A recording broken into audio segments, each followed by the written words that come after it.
Alright guys, so I am going to start doing my custom paint job on the bike. For now, I'm not going to tell you the color. You might know if you follow me on Instagram though. I have already posted it there. But my ski bike, I have a trip coming for Vail in about 2 weeks. So what I'm going to do is rip it all apart. I'm just going to do it real quick. Most of you guys don't really care about taking it apart, and then I'll show you how I'm going to prep it as well as each step of the paint process. But this is the ski bike. Shout out to Ski Bike USA for sending this out for me to do a paint job on. Hopefully if you guys like it, we're gonna be doing a bunch more for them as well, so definitely stay tuned.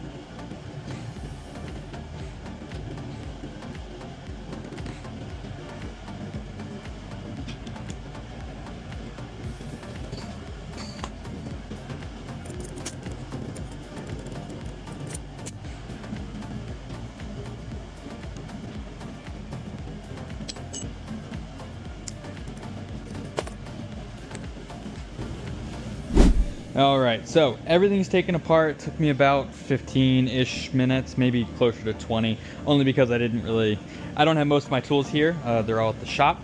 But literally all I needed for the whole thing was this. I had a 5mm and a 6mm, as well as a 5 and a 6 normal, and then I bagged all this stuff together. But that's literally all the tools I needed. I did use my bike stand just because I had one, just to make it a little bit simpler. But I mean, obviously I could have done it just on, normal ground with a, some sort of moving blanket down or whatever. So now what I'm going to start doing is scuffing everything. The only two things I'm painting is going to be the frame and the rear triangle, or whatever, the swing arm, whatever they call it on these bikes. Everything else I'm going to leave as is from the factory, which is just gloss black. I've decided on hazmat, which is going to be like a lime green with a color shift. It's a color that I think is super underrated, and I wanted to show it off, and obviously it's going to really glow outside in the snow. So that's the goal. But yeah, otherwise everything else is ready to go. I got all of the bushings out that I want to take out. The other ones I will mask, and I'll show you guys how to do that. But yeah, now I'm gonna get the frame up on the stand, start scuffing it with a red scuff pad, and then I'll show you how to mask. All right, so first things first, before I start scuffing, which, just so we're all on the same page, I'm gonna use the red scuff pads, which is included in the bike kits. I'm going to mask off everywhere a bushing goes, mainly because I didn't take out all the bushings. Obviously I could just pull it out since this bike's so fresh and new, but what I'm going to do is I actually want to keep this gloss black, so what I'm going to do is actually tape this off. Same with this. I'll probably do this too, that way the clamp's not too tight on that. It gets covered by a black clamp. I'm going to mask off this whole section. And then this whole section, and then probably where these bushings go to, and then right here. So I'm gonna do that, and yeah, I'm gonna show you kind of how I do it. Obviously it's best if you have a fine line, but I don't have a fine line, and I'm gonna show you kind of that you can still do it without it. So what I'm gonna do is start a little bit like that, and then I'm gonna slowly work it around, being careful. And then what this is going to do is obviously give me that hard line on it, but also it's going to mask the middle as well. Since this tape is 2 inches wide, nice and wide, it'll mask up everything.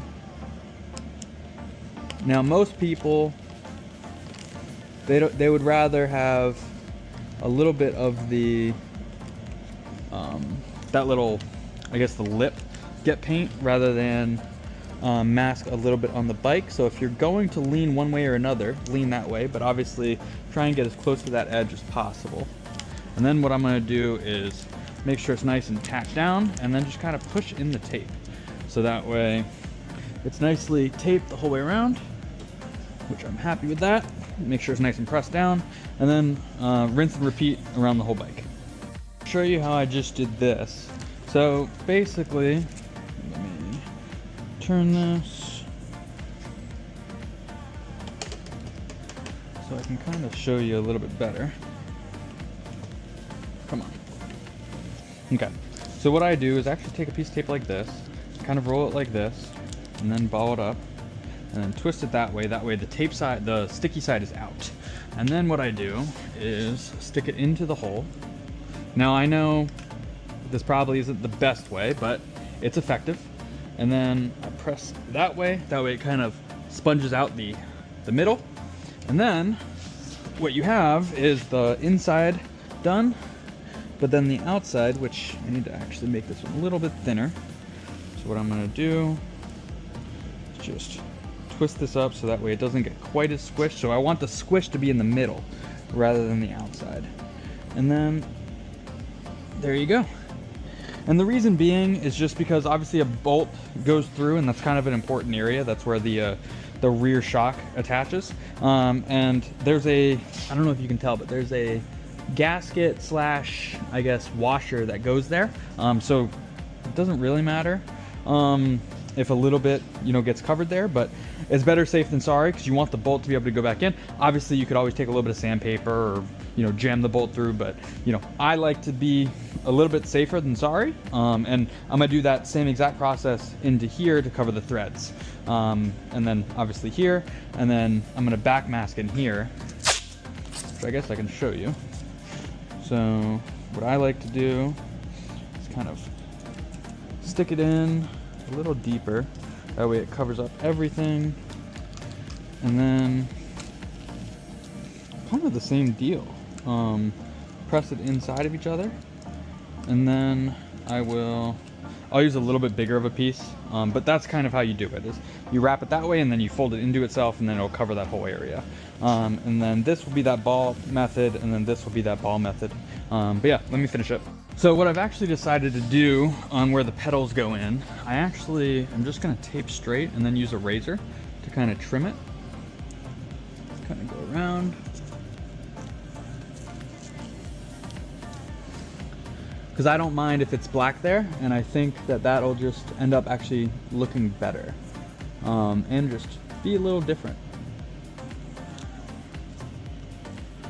So this is kind of all I want to do. Okay. And then that's it. Kind of go around, and then that's all good and masked. I'll go back and trim around the excess area, but I'm gonna do the same to the other side. Then we're ready to finally scuff. After thinking about it a little bit more, I actually put the clamp and the seat back on, because I'm actually going to hang the bike from this. That way, and I'm gonna mask it, obviously. That way, all of this obviously doesn't have a clamp. I was trying to figure out, am I gonna hang it from the ceiling or what? But this is a smart way of doing it, so I'm gonna try and be smart. If you don't have a bike stand, what you would do is probably hang it. If you actually look, I have metal things that I hung from my garage door, basically like wire, and I would run wire into here, and the bike would hang this way. Which I'll show you. I'm kind of gonna do that with this, most likely the rear swing arm. But yeah, just want to show you guys that. But everything's all masked up on this, minus the seat, which I'm gonna do now, and then I'm gonna tackle going over the bushings on that one, and then we're ready to start scuffing and prepping. All right, so I got this thing all masked. I did the same thing in the back. What I'm gonna end up doing is actually putting a hole in here and then running a wire through it, and then hanging this, which I'll show you guys whenever I do that. But we're about ready to start scuffing. So the first thing I'm gonna do is spray it down with some wax and grease remover or some spray-away, something that has no ammonia, and something that's not super high solvent. This is what I'm going to use today just because I have it. That being said, I will, hopefully by the time that this video is live, I'm going to have a optional prep kit basically, and it'll have the tape, the scuff pads and the some sort of wax and grease remover. That's all, you know, part of the kit.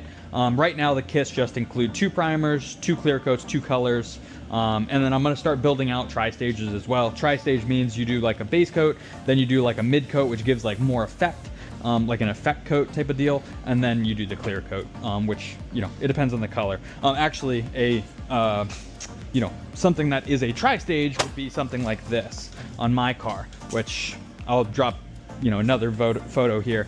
My garage is a freaking mess, but, you know, I'm trying to do it DIY, and, you know, most people are going to be doing this in their home garage, which is probably just as cramped and a mess like this. Obviously, the car and the bike and all of this stuff will be masked up with plastic, and I'll show you guys how I do that as well, just super quick. But yeah, so what I've decided, after talking with Chris with Ski Bike, I actually just got off the phone with him. I was going to sand all this stuff flat, completely smooth it out. I was gonna take probably, you know, 320 grit on my my DA sander and make this all smooth, because you can feel the texture from the graphics a little, which these are painted on, which is nice. But what I've kind of decided is I kind of like the feel of it. I want it to kind of be like embossed or like just slightly raised, so you can kind of see this if you look at it in real close lighting. I've also been debating on if I want to do all the same color or if I want to fade it.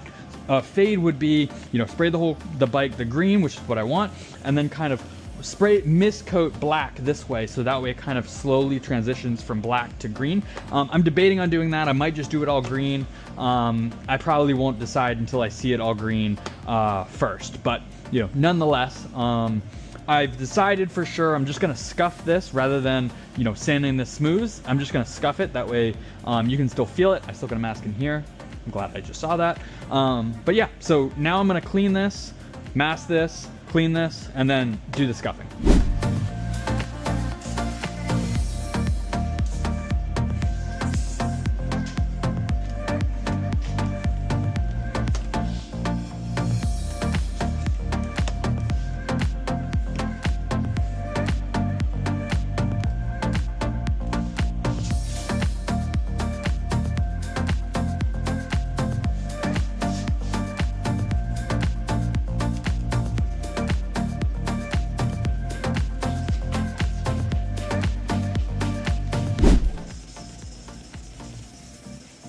So when you're sanding, you see how this just kind of looks gray, but it's all even? That's all you're looking for. You just want to have some bite to it. And then the welds, you want to make sure you get it all nice and scuffed. But literally, the word scuff is exactly what you want. You want no shiny left. Which a lot of times the dust hides a little, so what you'll do is actually go back through, re-clean it, and then go back through it. But basically, and I'm sorry for the PG-13 movements, but you kind of got to do it on these types of things. Some people will be better at this than others.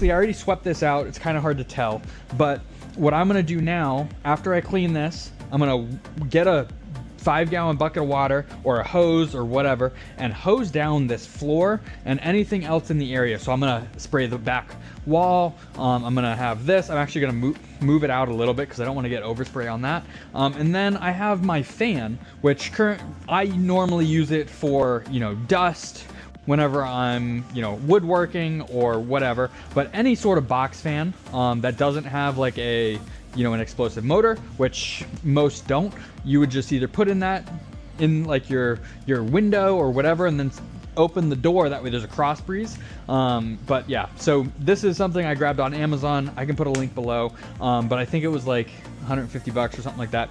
I use it for a lot more than, you know, this. It also helps cool, like pull a breeze. So if you open that door and then put that, you get a cross draft, so you kind of get like a fan in here if I don't want to put the AC on. I use it for, you know, dust. I use it for painting projects. I used it to dry my basement whenever it flooded, or if Katie's gonna clean our carpets, we run that and blow air over it, because it's an extractor, but you can also turn it around and then it's a fan. So anyways, worth having. But anyways, so yeah, let's do the epoxy after I do all this. So let me do all that, and then I'll show you how to spray.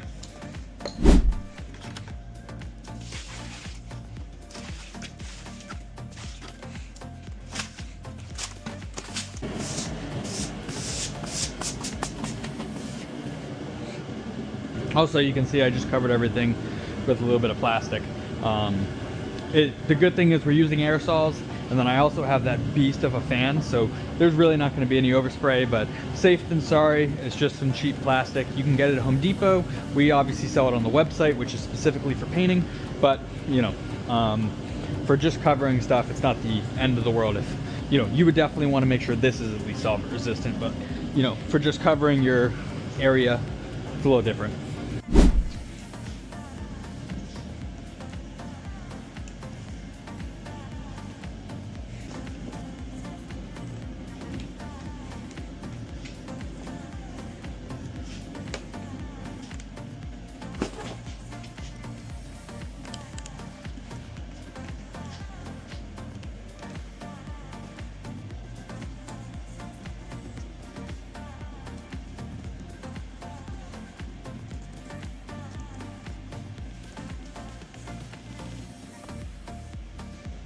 All right, so let's also talk about kind of what else you need. Gloves, always a factor. At least one of these masks that have the filters, and obviously make sure to put on the actual filter itself, not the cartridge. There's a filter that comes with it and a piece of plastic. That's important. That's actually what does most of the, at least all of the particulate. That way it doesn't clog up the, for the solvents and, you know, airborne or vapors or whatever. This does vapors, this does the bigger stuff, which will grab like the paint pigment. That way these don't get clogged up with paint. It's only filtering and grabbing in the moisture from, you know, the vapors. So big thing. And then gloves, ideally you would have a paint suit. I'm just gonna throw my sweatshirt on, which will cover everything, and then I have pants, so that's pretty good. And then, which is almost the same as having a full paint suit. So at the very least, throw on some clean clothes that don't have dust all over it. The water, I know I didn't mention why. What the water does, it grabs all the dust and sucks it down. And then it also will help attract the paint down as well, which should help keep overspray. But yeah, so now we're just about ready. What I'm gonna start with is a 2K primer sealer, and what you're gonna do is, if you have ours, this specific brand, this one you don't have to press a button. It actually activates as it sprays. Basically when it comes out, the two things mix and the moisture in the air starts making it. But other ones you would press the button, start the activation. You want to make sure you're using a 2K product, meaning it's a 2-part. So it has an activator or a hardener that actually is going to really hardly cure it. Also, if your primer if your primer TDS recommends doing an adhesion promoter, then you know, I would do that now after it's clean, and then you'll do primer. 9 times out of 10, as long as you scuffed it correctly, just like ours, it has good adhesion throughout. And yeah, so that's what I'm gonna do. Again, make sure your cans are pretty warm. These are warm in your, you know, things. It doesn't have to be that warm. And I'm gonna show you a trick that I found, that you don't get runs, because you're obviously more likely to get runs in the cold. So I'm gonna show you how I mitigate that, especially when it's a little bit cooler. All right, so I just went and sprayed. I got obviously my sweatshirt on, I got my mask ready to go. I just pulled the lever on the garage door, which allows me to open and close this by hand. So that's what I'm going to be doing. And then what I'm gonna show you is how to mitigate runs, especially when it's cold. What it's going to be is a light tack coat. So basically think of it like something that's going to dry really quickly, grab onto your next coat, because when you're doing a sealer, a no sand sealer, usually you're only doing one coat. So one medium wet, maybe two at the very least. But in cold weather, I tend to do one light coat, let that tack for like 3 minutes, 4 minutes, and then come back and do one wet coat. Make sure you get nice even coverage, and then you're ready to go to paint.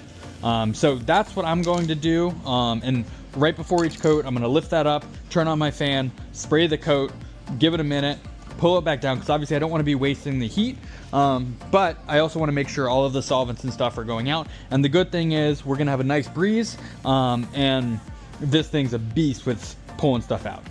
So if your fan's not quite as strong, which this thing is, I don't know, click the link and you will find out, but it's a lot. I know it's like almost like 2 of those do a full paint booth with like really almost like too much positive pressure or negative pressure. So 1 is more than enough. I actually use 1 in my booth at the shop. But yeah, so let me do this. I'm gonna do 1 coat and then let it dry for a few minutes and then do 1 wet, and then I'll come back and check it.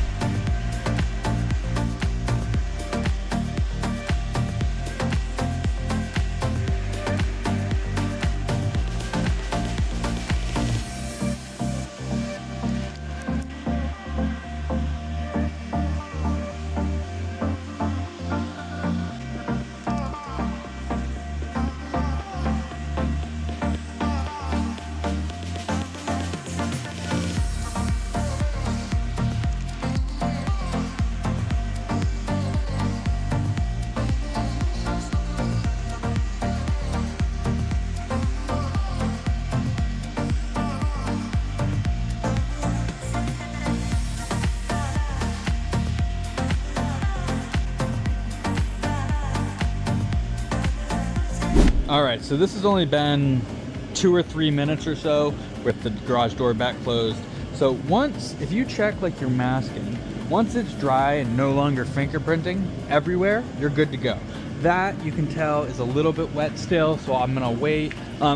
When I was videoing, you probably saw it when it hit. Luckily, it wasn't a wet coat, so you're not even gonna notice it. But that's another thing. Like, I'm okay with having that on my bike. No one's really gonna be checking it out that closely. They're just gonna see, you know, 5 feet away. So I'm not super worried about that, but you know, that's one example of it's never going to be perfect. That, you know, you just happen to mess something up. But nonetheless, so I'm about ready to do my second coat.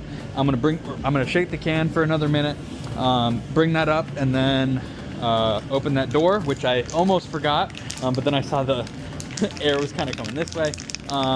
So yeah, let's do that. I'm gonna crack this now. It's nice and toasty in here.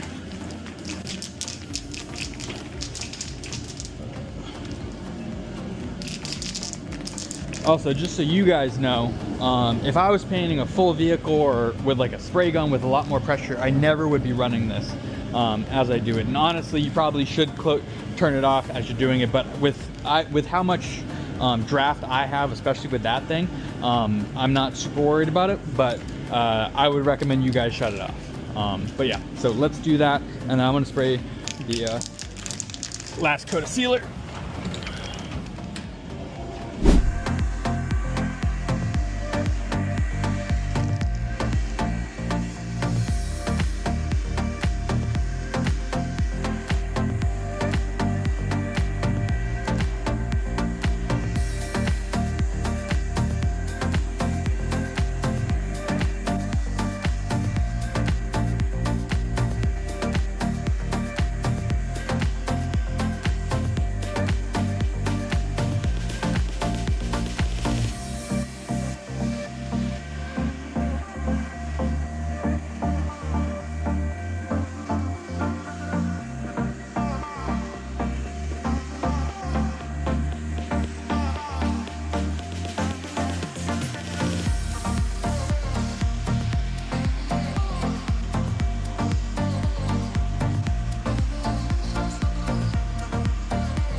just another quick thing about, you know, actually heating up a place. When you're painting in the winter, or when you're doing body work, or when you're working on your car, or whatever, right? Most people have a small one-car garage, so let's just assume that my garage is like this, uninsulated. The best way of doing it is going to be getting one thing of propane and then some sort of burner. I got this on Facebook Marketplace for free. I'm sure you could find one, if not at least under $100. I know Harbor Freight has one for, I think, 120, about this big, torpedo, and it would heat this area just fine. The next thing is you want to make sure everything is warm that you're painting.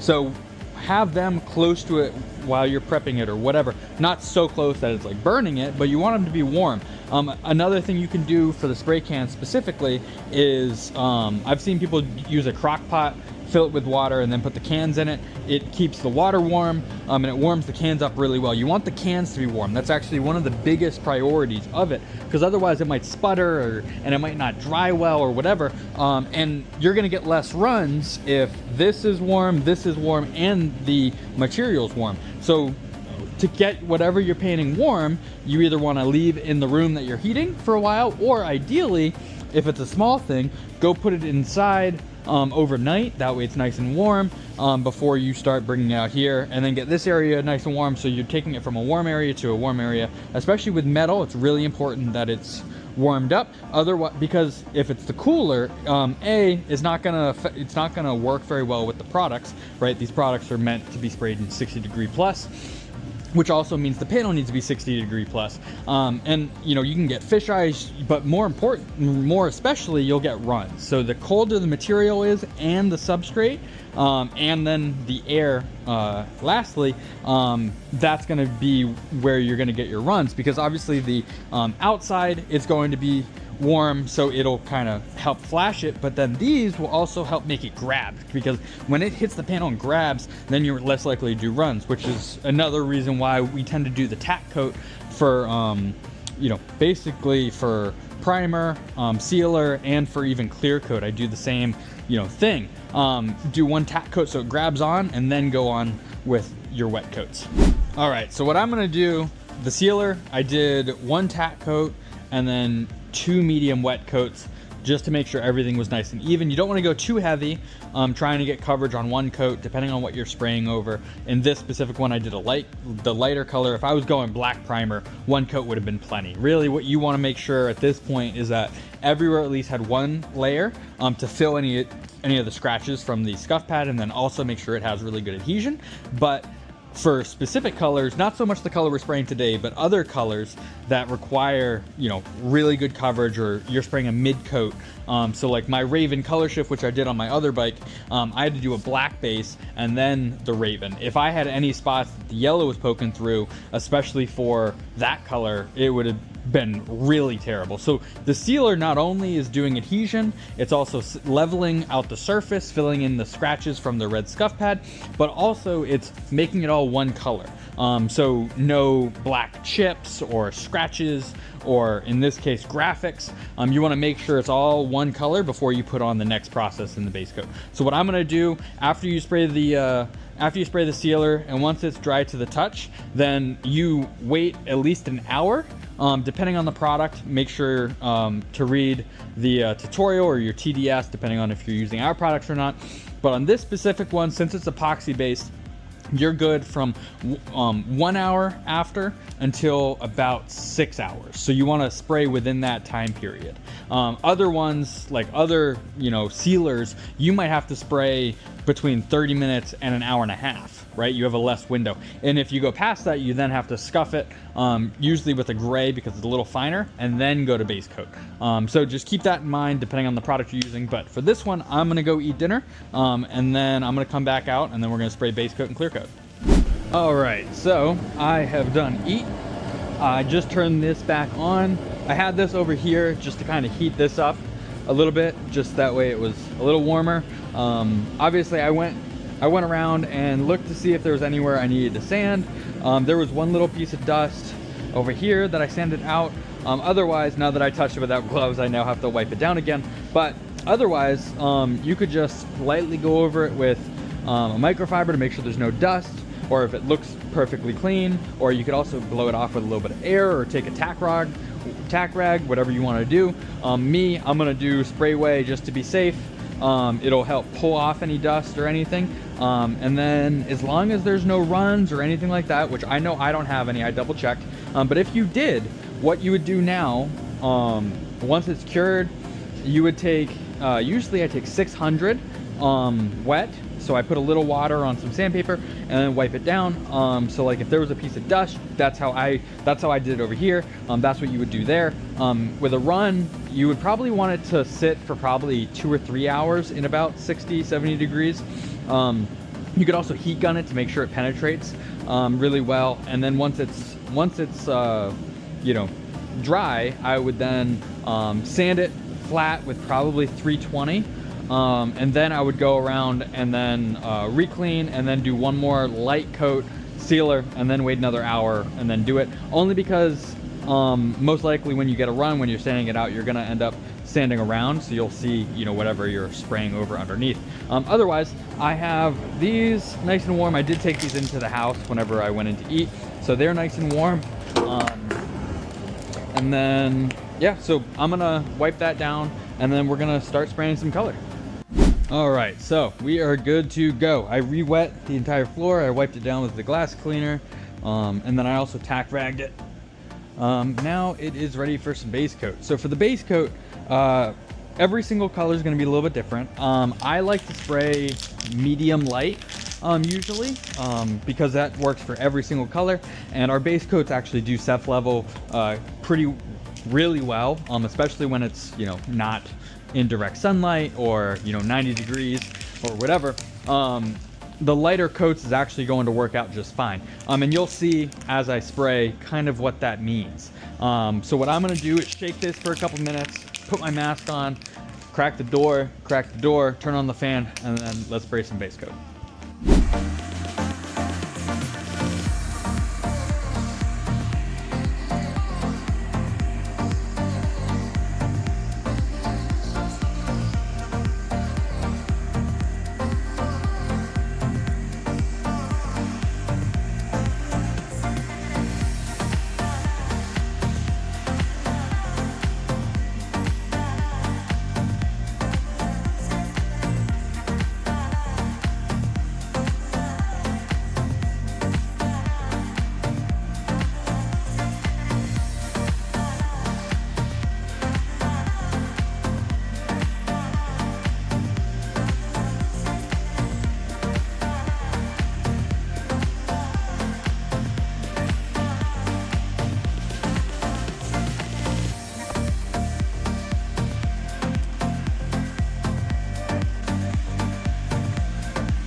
All right, so we got one coat down. I re-shut it down.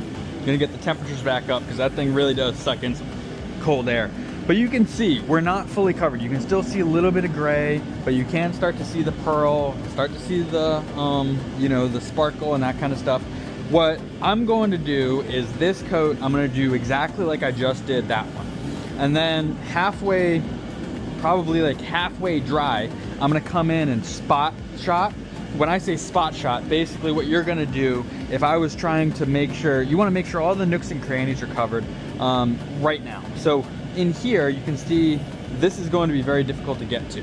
Same with down here. So you wanna kinda get from here, in here, obviously all the bottoms, you know. So I'm basically, what I'm gonna do is one more coat on everything, give it about like 2 or 3 minutes, let it like 90 or 85% flash off. And when I say flash off, like this is dry to the touch.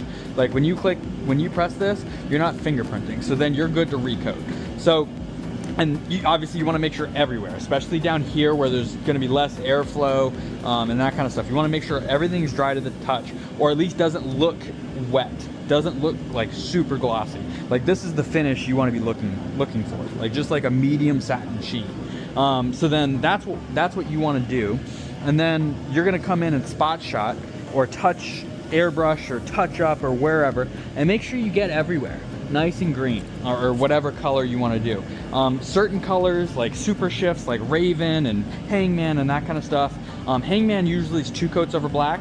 I do one medium and then 1 light just to make sure it's all even and covered. But with, like, you know, Raven, you want to get probably 4 coats on it for full vibrancy and full pop and all that. The only reason you don't do that with Hangman is because you want to keep the black real dark.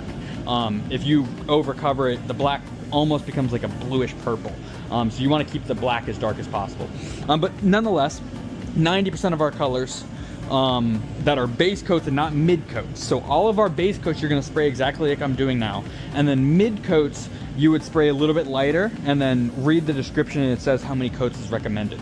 But yeah, so that's kind of this. What I'm going to do is now crack that door, crack this door, do 1 more medium coat, and then I'll show you the spot shotting as well.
One thing I just thought of, pro tip, anytime you have any sort of spray can, you want to always make sure this nozzle's clean. So if you actually spray it upside down, it'll push only the solvent and the propellant through the nozzle, and that'll help clean it out. Do that literally before you finish, or like right before you put it away complete.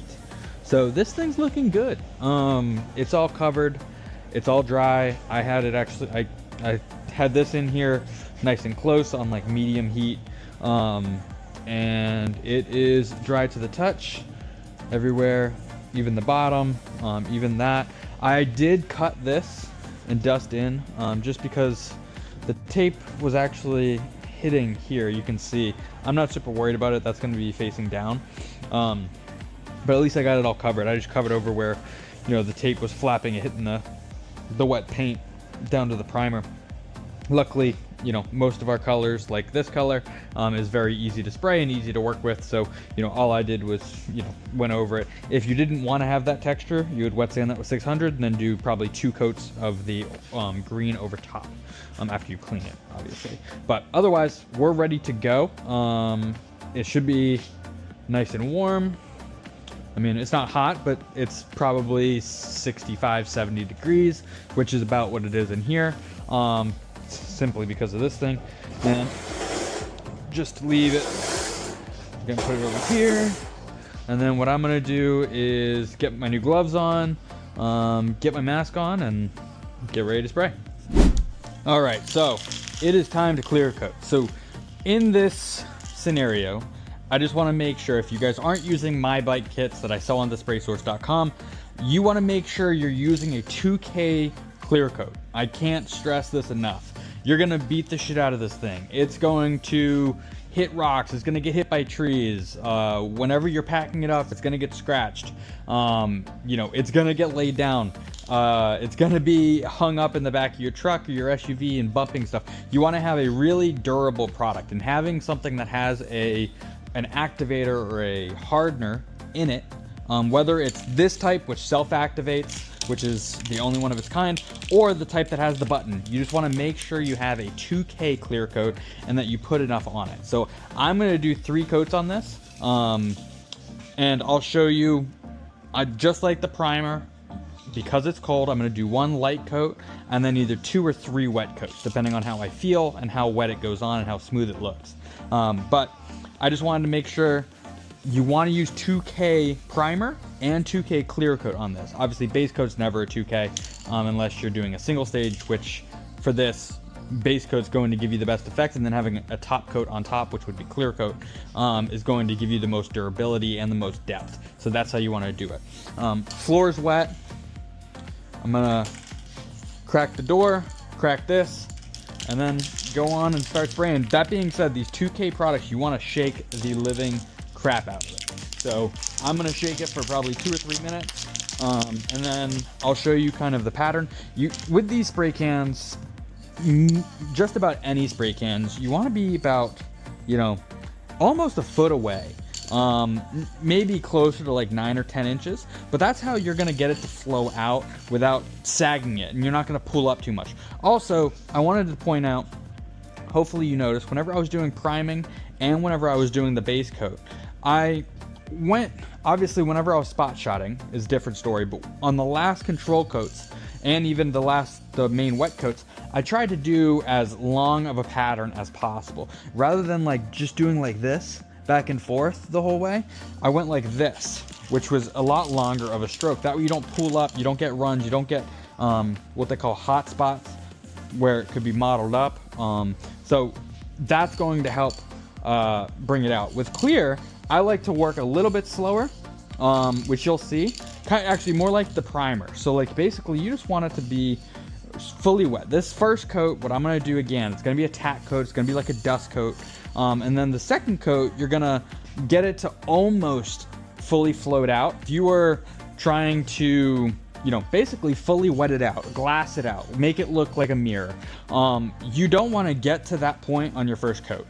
Usually on your second or third coat, it'll start flowing out. And the reason being it does that is because you're stacking another coat on top. So it basically is filling in the voids or the orange peel from the previous coat. So it's not, obviously there's a fine line, and obviously spraying it correctly and all that is going to go into it, but that's kind of the essence. So now let me shake this and then let's spray.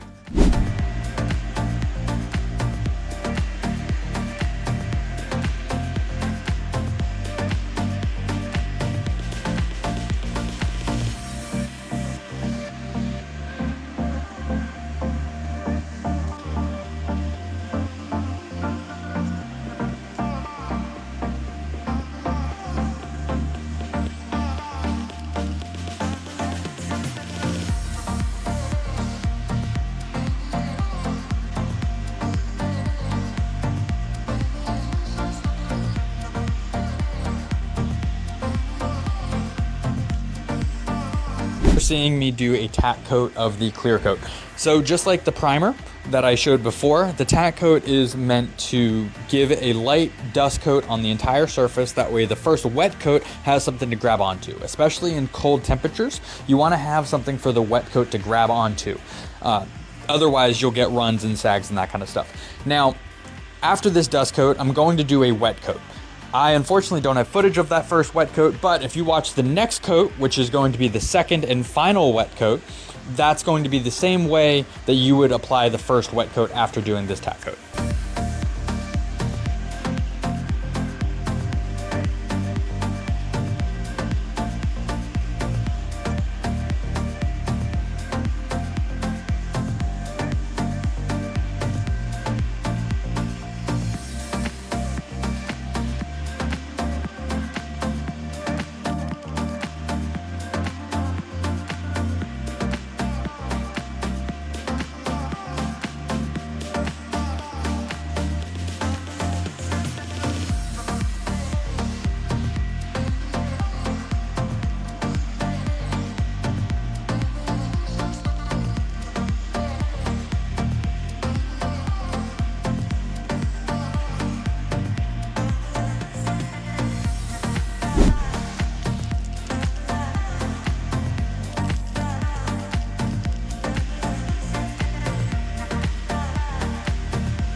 there's one wet coat. Now, as you can see, there's still a little bit of ripples here. I'm not trying to fully flow it out on the first coat. The first coat that we did, which was like a tack coat, isn't a true first coat. So this is kind of, you know, the first coat that's actually going to be of substance. This is where we're going to come back and check, which is already starting to tack up. But since this was the very last piece I sprayed, this is where we're going to check. Right now it's still very wet. You can see it comes off on the sticker or on my glove. You want it to be fingerprinting. Literally, if you stuck your finger in it, if you had it, it would literally be like you could see your fingerprint. On this, I'm going to be looking for the little stipples of my glove and just barely this, like not any wet, not any string, nothing like that. Since it's so cold, we want to make sure, you know, that it's still going to be pulling up.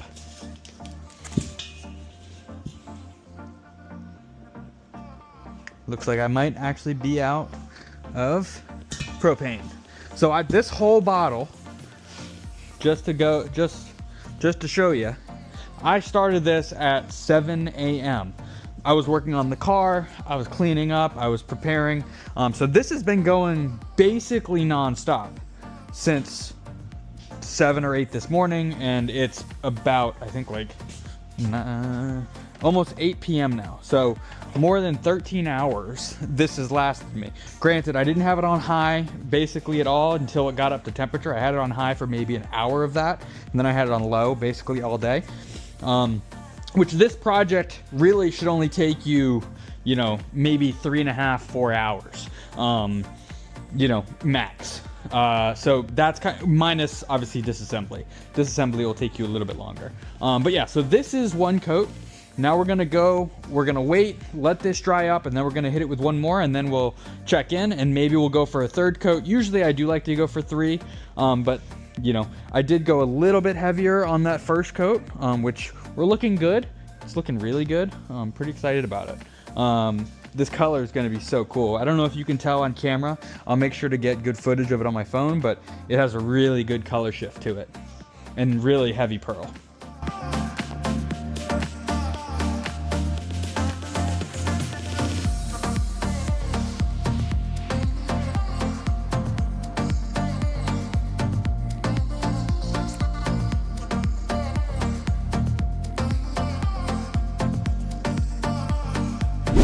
When I say fingerprinting, this is kind of what I'm saying. You see how nothing's pulling, nothing's going on my finger, but it leaves a mark. So, as I said, this is the last place we sprayed. It's also fingerprinting, so we're good to go on the next coat. So let's shake up the can for 1 or 2 minutes, and then let's hit it with a second coat and maybe our last coat.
All right, so we got 1 light coat and 2 fully wet coats on here.